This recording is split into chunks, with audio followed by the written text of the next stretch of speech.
Bonjour et bienvenue à un nouveau Zoom sur Contalia. Nous allons évoquer aujourd'hui la validité des élections professionnelles. En effet, la Cour de cassation, dans un arrêt récent, vient d'apporter une précision intéressante en ce qui concerne justement la procédure liée aux élections professionnelles et à la validité de ces élections.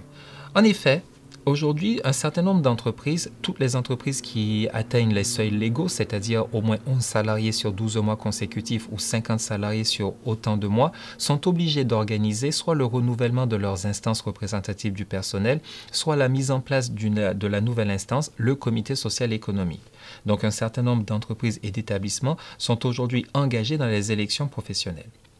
Je vous rappelle la procédure que vous devez respecter lorsque vous devez organiser vos élections professionnelles. Il y a véritablement 7 étapes.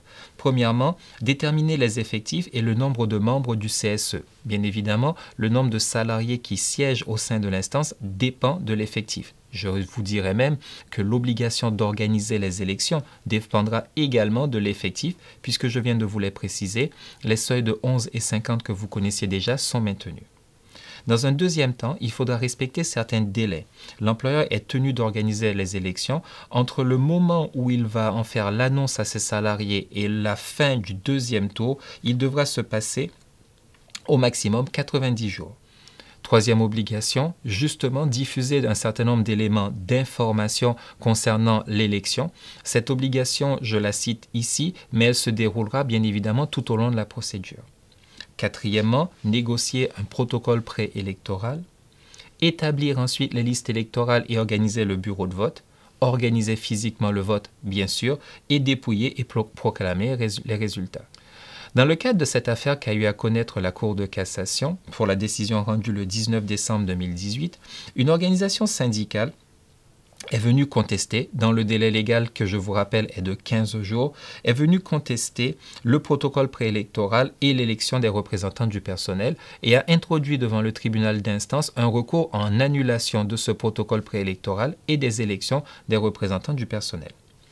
Dans un premier temps, le tribunal d'instance qui a été saisi de cette affaire avait déclaré irrecevable la requête, considérant que l'organisation syndicale qui l'avait saisie ne mentionnait pas quelles étaient les diligences accomplies en vue de parvenir à une résolution amiable du litige.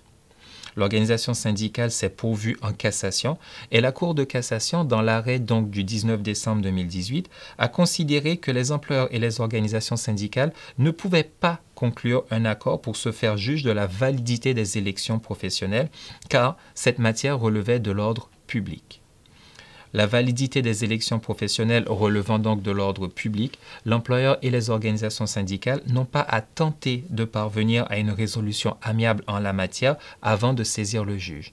La position du tribunal d'instance a donc été cassée et aujourd'hui, cette décision de validité, du moins d'appréciation de la validité des élections appartient uniquement au juge. Cette position de la Cour de cassation n'est pas nouvelle. La haute juridiction a très régulièrement affirmé cette position dans le cadre d'une jurisprudence constante. La validité des élections professionnelles est d'ordre public et la décision, l'appréciation de celle-ci relève de la compétence exclusive du juge.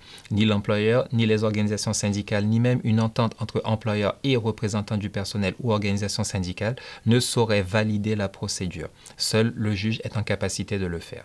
Je vous remercie pour votre attention et je vous dis à très bientôt pour un nouveau Zoom sur Contalia.